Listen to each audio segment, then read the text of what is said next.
Using the Midjourney AI bot, I was actually able to create this beautiful image here. I will show you now step by step how I was able to create this image. So I first started with the following prompt. Astronaut portrait covered in colored smoke, stylized 500, insane details 32K.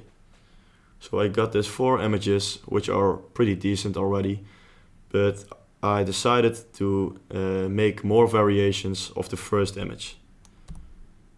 So after that was finished, I got these 4 images, which are all 4 pretty good looking variations of the first image.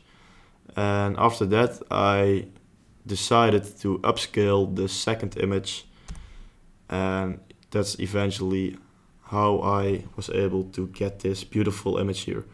So for example, if you purchase the premium plan of Midjourney, you're actually able to sell this art on websites like Etsy and make an actual passive income with this.